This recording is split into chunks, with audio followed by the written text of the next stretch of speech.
Vous êtes ici pour l'association des Amis de San Antonio, mais il a toute sa place dans un salon du polar. Cependant, vous êtes un peu en retrait. Ben oui, c'est un peu normal, puisqu'ici, on va surtout faire valoir, faire monter des jeunes auteurs qui ont des livres à vendre. Et moi, j'arrive avec la statue du commandeur. Donc quelqu'un qui n'a plus rien à vendre, si ce n'est les ouvrages qui ont été écrits autour de lui par des universitaires cette année, puisqu'on a fêté cette année le 10e anniversaire de sa mort et qu'on a fait un colloque à la Sorbonne, qu'on a fait des tas de choses autour de Frédéric Dard.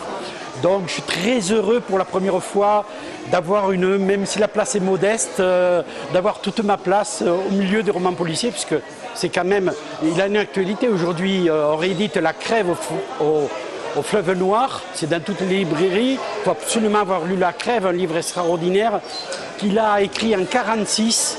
Suite, il a assisté, alors lui qui était du côté des résistants, a assisté à une épuration, un assassinat. Il en a sorti un livre noir qui s'appelle La Crève, qui est fabuleux.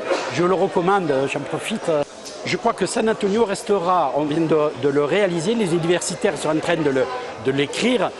San Antonio restera comme une des grandes littératures françaises, et de façon étonnante, pas par rapport à des livres magnifiques qu'il a écrits, par rapport à la saga de San Antonio. Pourquoi? Parce que c'est exactement le reflet de l'évolution de la société française des années 40 jusqu'à son départ en 1900, à l'an 2000. Un exemple, dans le premier San Antonio, chaque fois qu'il revient de mission, qu'il fait quelque chose, il prend une douche. Et c'est fabuleux. Mais il faut se rappeler que dans les années 50-55, un quart des foyers français avaient une douche. Donc si on suit ça, on a l'histoire, notre histoire de France, elle est entièrement dans les San Antonio.